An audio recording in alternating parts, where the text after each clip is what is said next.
Morning fishers, welcome to another episode of Wicked Fishing. In this episode we're going to go deep dropping, so I'd like to show you the techniques that we use to target fish in these deep waters. We're going to fish between sort of 200 to 600 metres, so around that 2,000 odd feet of water. So hopefully we find a few fish, show you the methods that we use, and hopefully you can learn something along the way as well. It's quite a unique sort of fishing, not for everyone. Some people say that obviously the electric fishing is not fishing.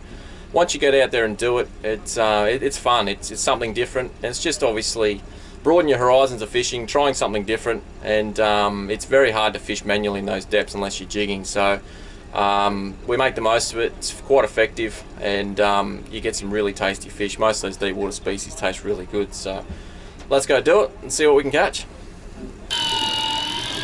So we just got out here. We're in about 340 metres at the moment. Dropped down a little bit of a show. New area, and pretty much hooked up straight away. Not a big fish, but hopefully it's something that's edible. Hopefully not a green-eyed shark. No green-eyed. Oh. Yeah, it is. Something else with it, though. 6 toady, I think. No. That's a bloody terrible one, that one. Look at that. Well, that's not the drop you really want. Big toadfish, green-eyed shark, which unfortunately you just got to catch these guys. They're quite thick out in these areas. That there is a sharp head. Just watching, he's got that spine on him. Sharp head perch, that one. Nice eating, beautiful. That.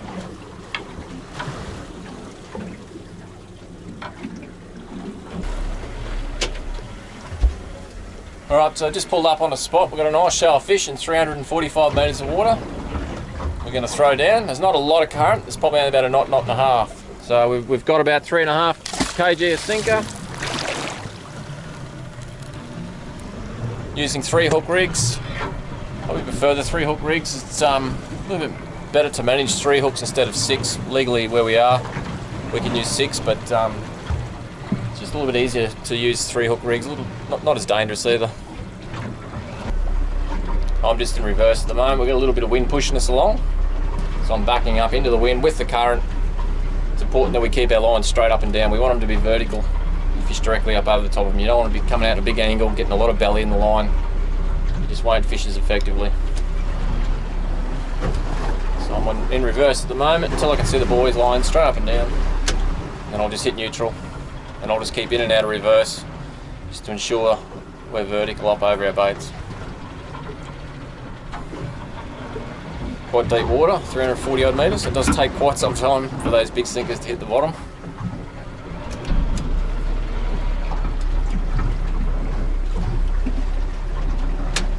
That little bit of current, I've just travelled forward, around probably 100 odd metres forward of the fish that I can see on the sounder. I did a dummy drift before, so we knew which direction we were about to go.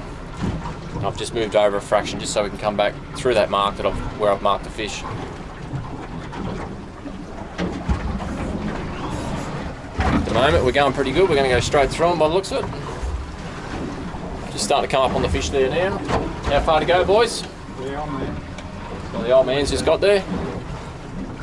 Let's see what happens. Just out of reverse, back into reverse now. Just see his line. He's getting hit straight away there. So start winding. You can tell you had a flamey then. That flamey starts swimming up the baits. So when all that weight comes off like that, we'll often find that flamies eat the baits and try to lift the sinker up off the bottom. They end up hooking themselves because of the weight there with it, which is not a bad thing, but you just got to be on the ball with it. If you do see that weight coming off the rod, you want to start pulling them up. Well, whatever grab this was just Keep swimming trying up. to swim up. Yep. That's a heavy sinker on this Yeah. one. That's Right. on. Yep, go. Yeah. See? Swimming up. Yeah. That was swimming up too then.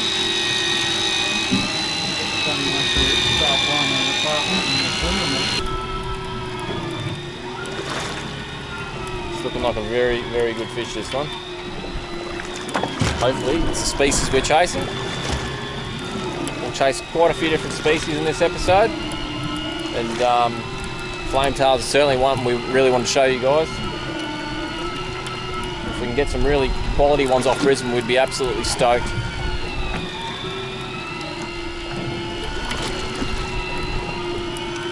I've got an absolute cracker in a different area from here a little while ago. It was absolute horse, 14.3 kilos I think it was, 134 centimetres long. Yeah! Look at the size of it. Woohoo! That is dead set horse. I don't know how big they get, but That's a good one, eh? no, that'd be up there. Have a go at that. That's probably 15 odd kilo, that. Woohoo! You beauty. So hopefully, this area we've just found shows some really good fish in the sounder. Hopefully the species we're chasing. Beautiful flame tails.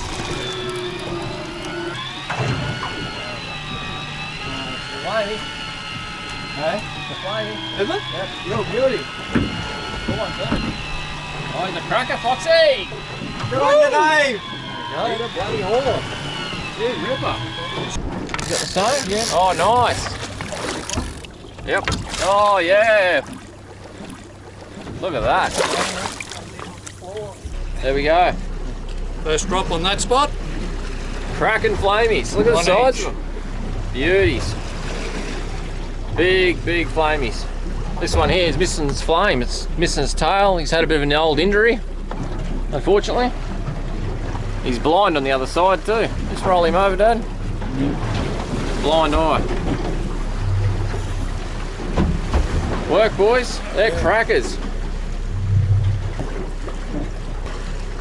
New Let's get spot. some more. Well done. Good fish, Dave, eh? Yeah. Hold him sideways, Foxy. It's getting a bit heavy. Yeah, he's a good one. Yep. Oh, right. Lovely fish. The old tails aren't real long. They must be old fish, I reckon. Yeah. They are. Yeah. Well done. There's this one here with a bad eye. He's had a bit of damage. Some damage over him at some stage. Poor fella.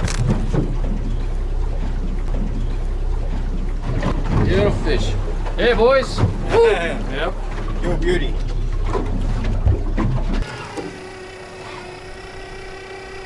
Good one.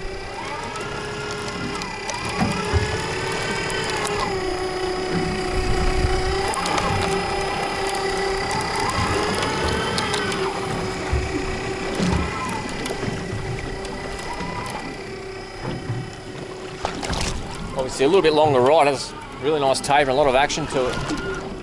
And well, you can use the shorter rods as long as they've got a bit of action to them. They're not too stiff. You want that fish when they run and not to rip the hooks out. Loads up nicely.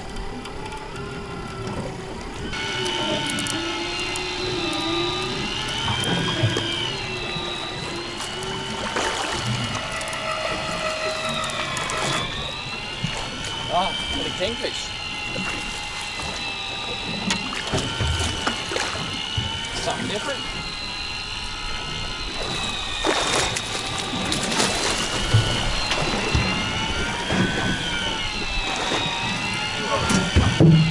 It's not what we were chasing. That is a deep water kingfish. 340 odd metres. That is crazy. It's not what we expected. No. We'll let him go. We're after something a little bit more tasty than these guys. These more northern waters, they get a little bit funny, so we'll let him go. Wasn't exactly a good release, but he went back. Let's see what Dad's got.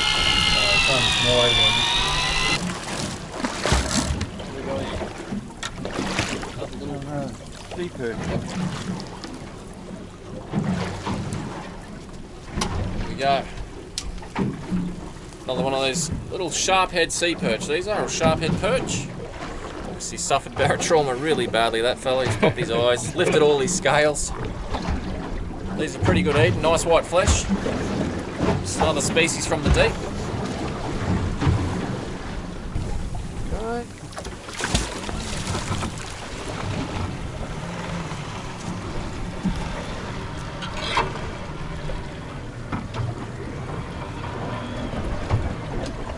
touches there. Yeah, I reckon you got one on there that's... Yeah, go. That's a flaming. There he swum up with it. Oh, good fish.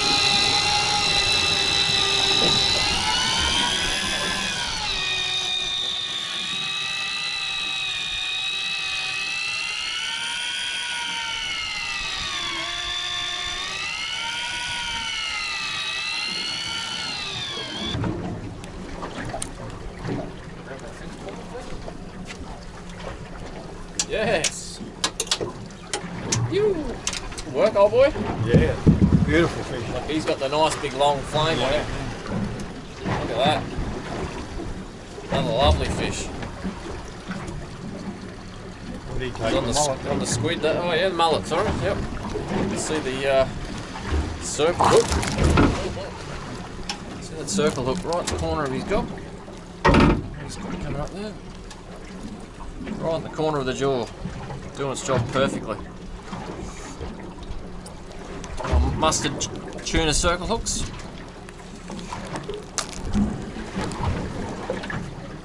Beautiful. Happy days. Beautiful looking fish, beautiful eating.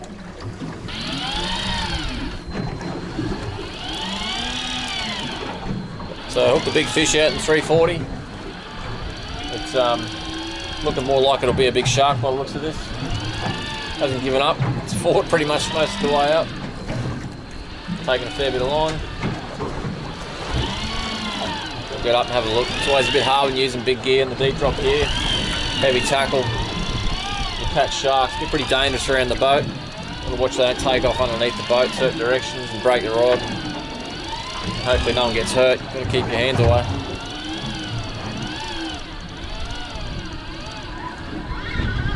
Get out of here.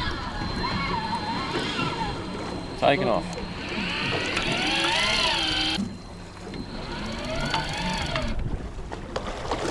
Get wrapped up or something.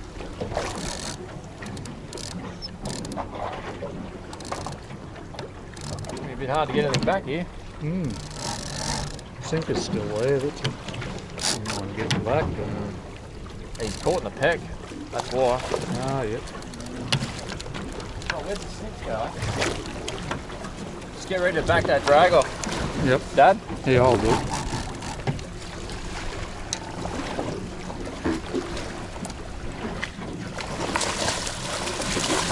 Yeah.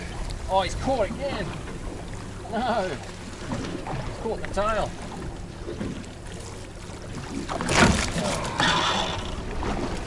That'll stop him up. Caught him twice now. Now you're dragging him backwards. This is going to be an issue. How unlucky is that?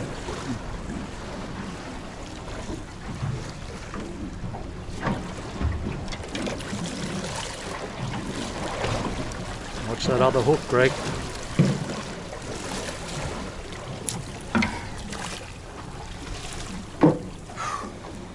Bit of hard work.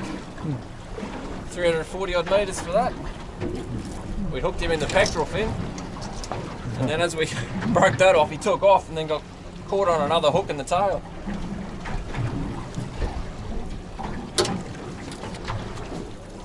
Coming down to where I marked the fish before.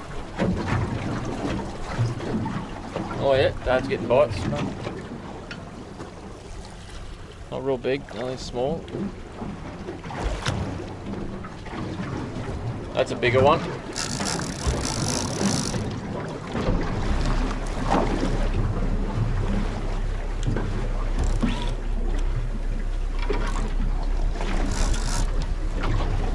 He's on there. Go, go.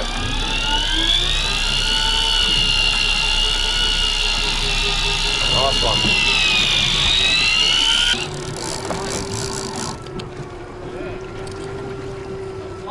Good one. Not a big one, but a bit smaller than the last one. Come over this way, Terry. Yes. Another flamey. Woohoo! Let's move to another new spot. Geez, they're a gorgeous looking fish. Beautiful scarlet looking red over. Happy days. Look at that. On a squid that time. Yeah, on a squid that one. Yeah, they don't seem to be too funny. No. On a squid with a circle hook. Right in the corner of the jaw. What an absolute beautiful fish. Probably one of the most spectacular looking fish around, I reckon. Beautiful eating, very tasty. You will be going on the dinner plate, this one.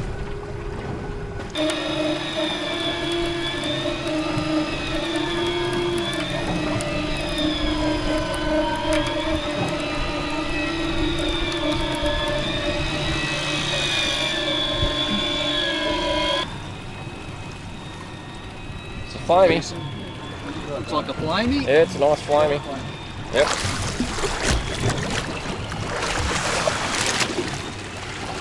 It's a beautiful flamey. Nice one. Yeah. Ooh. Look at that. Big ripper, Foxy. So we've just headed back out first thing in the morning. We had a pretty good afternoon session yesterday, but it got up pretty rough, so we headed back in close for the night. But we snuck back out this morning, sitting about probably 13 knots of wind. A little bit rough getting out here, but first spot we've come across, we've dropped down, caught this beautiful flamey. Nice fish, Foxy. Yeah, it's a good one. Another cracking brizzy flamey. Probably doesn't show on the camera there, but he's damn heavy. Heavier than what you think, eh? Yeah, good fish. Absolute quality they are. Good. Absolute Big flame quality. on the tail there. See that one? Yeah. Sunrise. Did he take, Dave? Put him on a squid. They seem to like Yep. the squid. Bring him around this way and show that circle hook right in the corner. Beautiful. Lovely fish, Foxy. What a start to the morning. Yeah, another small spot, a bit away from where we were getting them yesterday, but they're on the move around this area by the look of it. There we go, the old green sea toads. Plenty of these guys out there. They blow up, fill up with water. He's about 5 kilo, if not more. He's heavy as. Big chompers. Oh, fish basketball. I'm jealous of you, Greg. Thanks, Foxy. What a beautiful specimen, hey? Have a game of basketball while we're at it. Once they lose the water, they end up looking like a big set of ball bags. All right, let's go on back.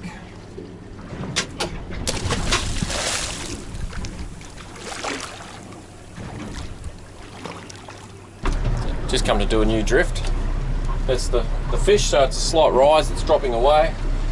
We've got a lot of boat motion at the moment with the sea, so what it's actually doing is your transducer beam swinging side to side like this, which cuts your image up a little bit, especially if you overfish that's in deep water like that.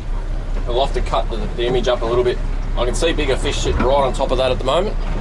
I've marked it, so I managed to move my cursor over, marked it straight on my GPS. We're still on a drift down through it now. So hopefully I've timed it well enough that the boys' lines will actually hit the bottom just as we come through those fish. Yeah, the fish sitting on top of the bait here. No doubt the fish will be through this as well.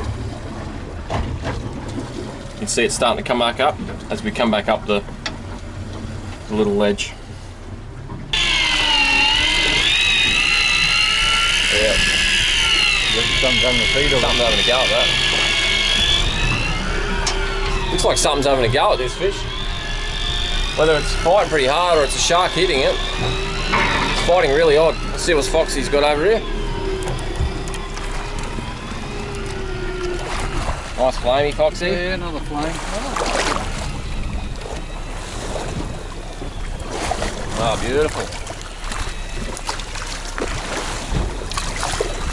Good work.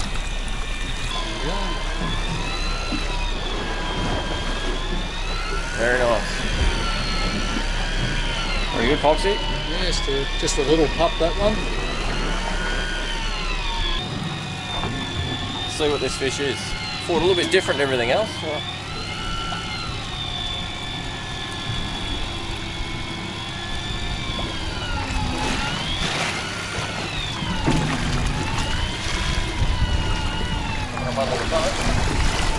That explains That it. explains it.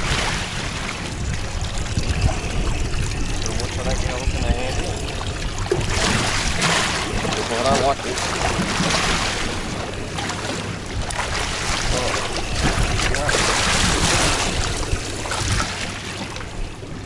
Had a bit of a mess of the rig. I can quickly reattach a new branch for that. I'll quickly crimp one up now. New sinker and away we go. Just come out to 400 odd metres. Drop down and we've hooked up to a good fish. Quite a lot of fish as we come down the edge of the shelf. As it drops away right on the edge of the ledge, we've found a fair bit of fish life there. Dropped amongst it and we're on. Must be 460 metres, something like that. Yep. Looks like a decent fish, Foxy. Yeah, I felt the bite's alright, so hopefully it's roll this one up. Just take it easy on him, just we're in no rush.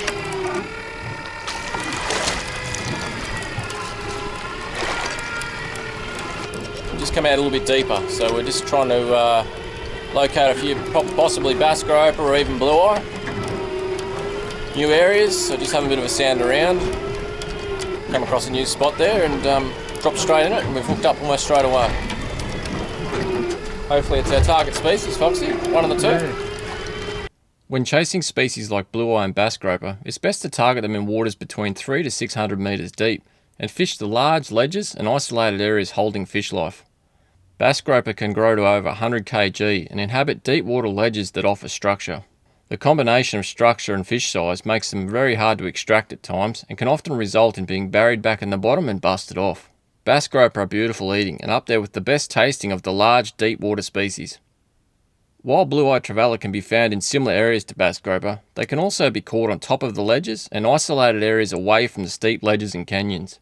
These areas can also produce species like Alphonsino, which are incredible to eat, along with other smaller deep water species like gemfish and big eye ocean perch.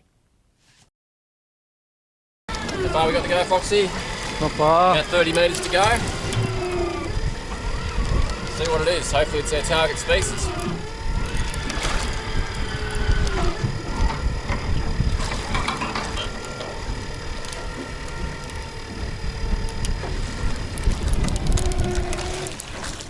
What's that, Greg?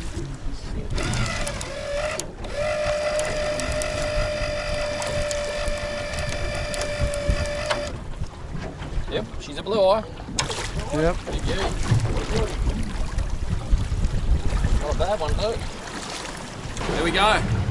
Big blue eye trevally. Blue nose, some call them. Depends where you live. That's what we come here for. Went a little bit deeper, obviously we're getting the flame tail a little bit shallower. Come out to 400, 450. Been a nice show. Dropped it amongst them, hooked up straight away.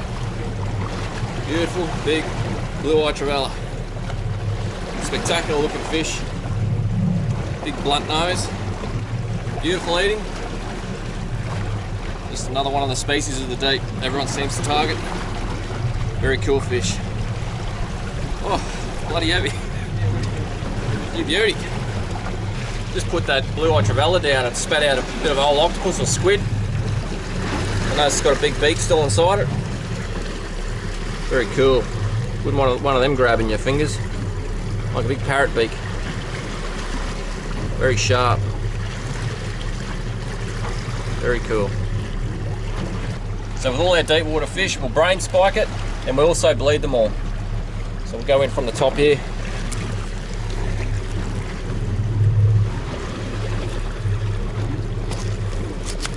There we go. You can see it spurting out now. Means we got him good. He'll bleed. Yeah. Jerky has. Not going anywhere. Bigger fish.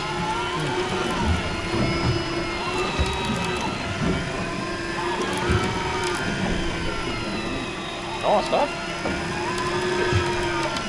What have we got here, Foxy? It's quite large. Floated to the top. Oh no. Ocean blue eye. Yeah? Beautiful. Oh, nice one, Foxy. There we go, it's an ocean blue eye, that one. A little bit different to your normal blue eye trevally that people commonly see. They got a bit more of a snub nose on these. The dorsal fin and anal fin are a little bit different as well.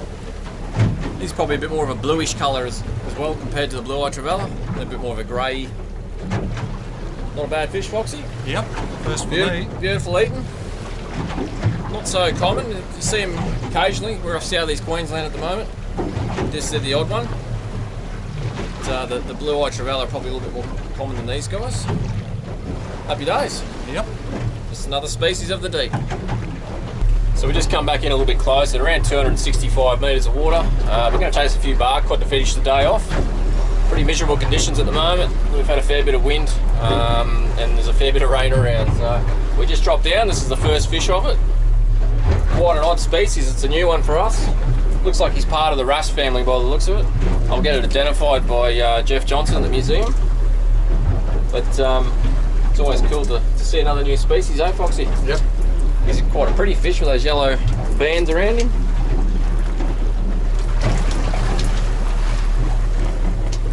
Something different. He actually looks like he'd be tasty too, doesn't he? Yeah, all those wrasse family are. What do you got there, Foxy? Oh, I'll tell you in a second. That's a weird, wonderful little creature, that one. Yeah, it's a monster. Eh? What is that? He's obviously a sits on the bottom with his eyes up above him, eh? Yep. Something different. I have seen these before, I'm just not 100% certain what they're called. Can't remember the name of them. Yeah. Little ornate jobfish. Very pretty fish. Beautiful blue on them. Something different. Very good. Monster, Foxy. You hold it up. You right there, mate? Yeah. You need a hand? These are the marks I've marked out. There's Fish Life. This is the better one just here. So I've come up forward of it, knowing from my track line from the other spots I've been at. And I've come up forward of it. So I went forward of 125 metres, started to drift. The boys have hit their baits right about here. This Fish Life starts through here really strongly. This is one of the better spots. So we're going to drift straight through this spot and hopefully we hook up. Yep, got one. Beautiful.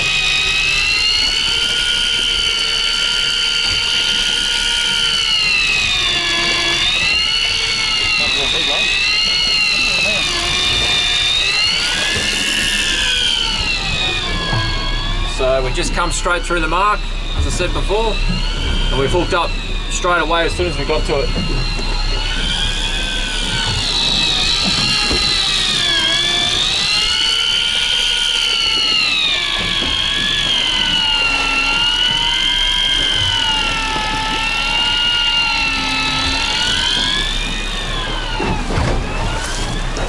As you can see, she's pretty rough. It's a really confused sea at the moment. Waves are coming from one way and the wind's coming from a different direction. Heaps of rain around, big squalls.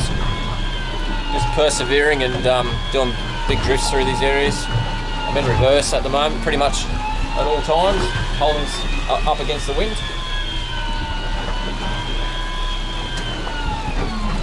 Yeah, we pretty much nailed that fish right where we saw the fish on the sounder.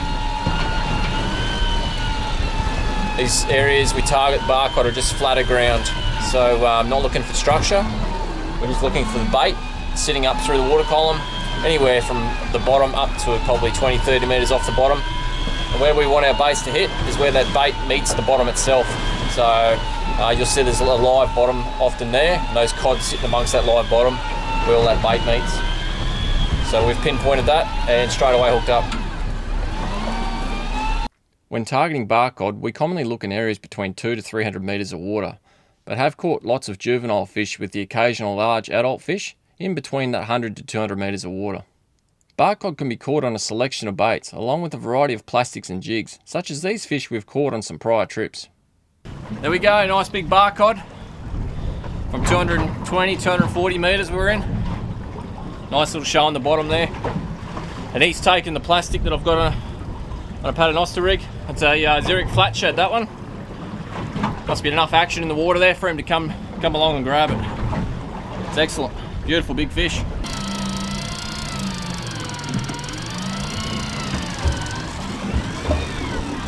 You on, Foxy? Yep.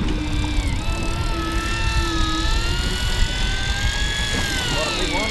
Oh, it's a decent one. Oh yeah, that's what she goes. There she goes. 2, 3, 5. Taking it easy on speed, drag. There you go, 250 metres of water and a pair of bar cod.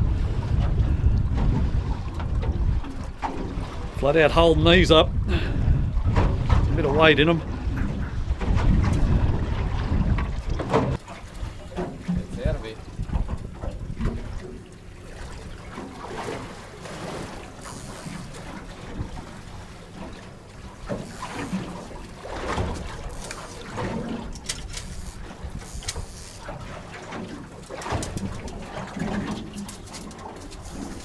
There he goes. Big bar cod on the new mustard ink vader octopus. First drop with one. About 120 metres. I'm a bit surprised to see one this size out here. We get a few small ones, but this fella's a big fella. Woo!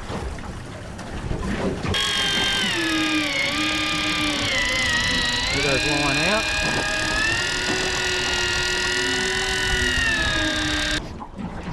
There you go, there's a drop. Terry got one, I got one. Just nice sized cod. Fair slab of meat off of them.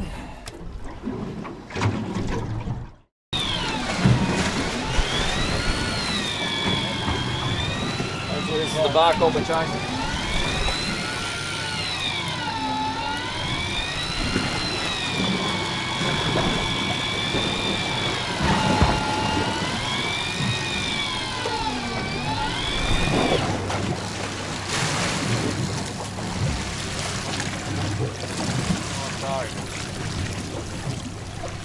Here we go. Beautiful bar cod. Just to finish the trip off, we're on our way in. We thought we'd stop by. A little bit shallow water.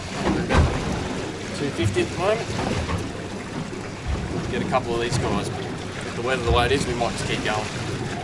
Got one for the box. To go with the rest of the nice eating fish we've got. Beauty. So we're back home from our trip.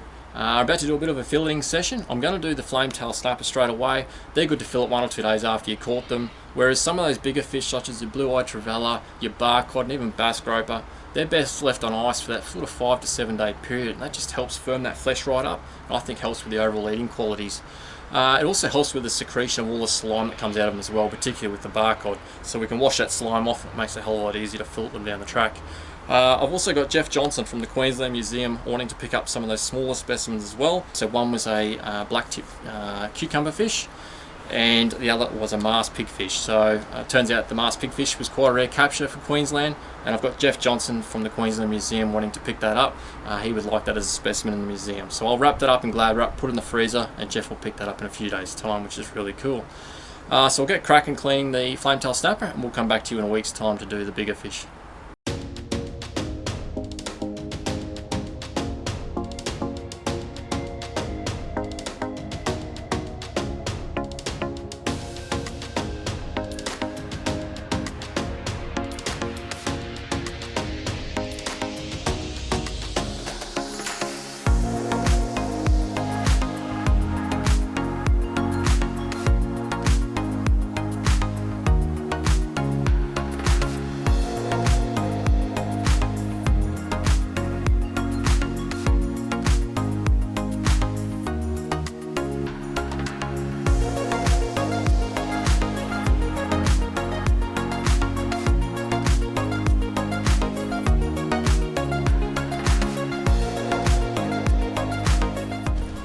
As you can see with the bar cod, the amount of slime that's on them is absolutely feral.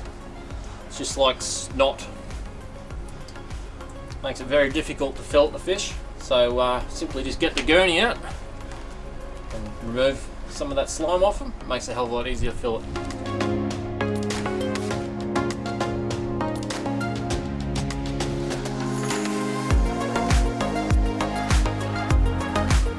There we go. Nice and clean, ready for filling.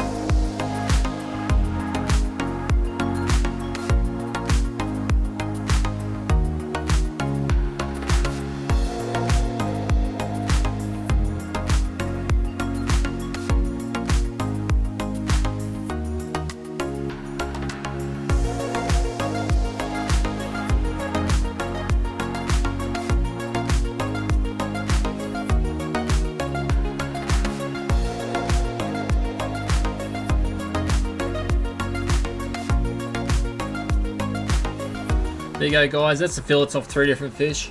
So that's your normal blue-eye trevella. Want more white, fattier flesh? That's your ocean blue-eye. A little bit more translucent. It's a really soft sort of delicate flesh. And there's your barcod. So barcod seems, you know, kind of in between the two. But my pick would be the ocean trevella. A little bit more delicate in flavour, softer flesh, but each to their own.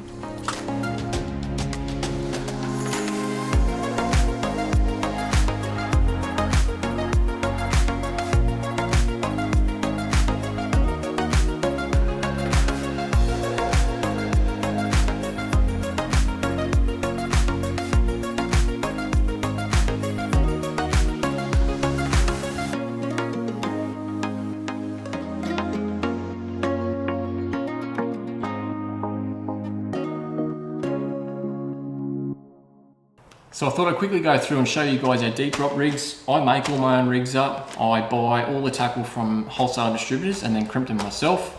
It's quite a time consuming process and the initial outlay can be quite expensive. So if that doesn't suit you guys, then there's plenty of companies you can buy pre-made rigs from. As you can see, I buy lots and lots of swivels, 3-way swivels, various crimps, boxes of hooks. So I use Mustard tuna circle hooks. These ones are 39965 DSZ, so that's a 12-0, that's a 14-0. You can get them through most tackle shops or they'll order them in for you. I probably use the 14-0 more often than not. Suits a range of big and small species. Super strong hook. Leader material, so quite large quantities, 1,000 metre rolls. That's 280 pound Fujiyama Japanese monofilament. Find that a really good line. Some people use heavier leaders. I prefer to make my rigs out of that sort of 250 to 300. If you're chasing bass scrape, you might want to go to 300 to 400, something a little bit thicker and stronger to try pull them out of their caves. Lights. So you want to use a light on your deep drop rigs. It's dark down there. These are water activated, so there's little pins at the top. When that goes in the water, it activates them just like that. When it comes out, they turn off. So that's a blue UV light, and that's your multicolored disco light, various colors and sequences. These lights are from Leader Systems Australia, and you can also get your rigs through them as well if you don't feel like making them. From there, so we've got a snap swivel we attach to our braid straight onto it, and then we attach that straight to our rig. I also run a separate little system for my light as well, so I can change them over whenever I feel like, or you can just make them as part of your rig, longer tagging on the top and attach it that way. Also works very well. So our rig main line, I have between hook sets, you're looking at around 70 centimeters that I run, and then our actual branches off our main line, you're looking at about probably 25-30 centimeters. You can also put little glow things on it, so glow beads. You can also put little glow squids like that. There's glow tubes, glow sleeves. There's lots of things you can do. This one here, I've got a little bit of glow tube on it. It protects the leader as well from the fish's mouth, and a little bit of an attractant there. Or you can put plastics on. I often run plastics on my rigs as well, depending on where I'm fishing. I find they work quite well, particularly on the barcod. So that's a Xeric flat shad. These are good because they're actually hollow inside, so the circle hook and the hook eye sits really nicely in there, and the crimp sits in the head of the plastic. But yeah, it depends on where I'm fishing, and if there's a lot of leather jackets or toadfish, then you don't want to be running them because that's what it'll do to it. They'll absolutely destroy them. So it depends on where I fish is where I'll run them. And then on our bottom 3-way swivel, between there and the sinker, we're attaching some lighter leader material as a breakaway if that sinker gets caught up. So we use 120 to 150 pound braid in our electrics, so we use 80 pound as a breakaway. If you run sort of 80 pound braid on your electrics, then you might want to run 40 to 50 pound as a breakaway to ensure you don't lose the whole rig. Anyway guys, I hope that gives you some insight to our deep drop rigs. If you have any questions, put them in the comments below. I'll get back to you as soon as possible. I will have a lot more tutorial based videos coming soon. So if you did like it, please subscribe, and until next time, tight lines.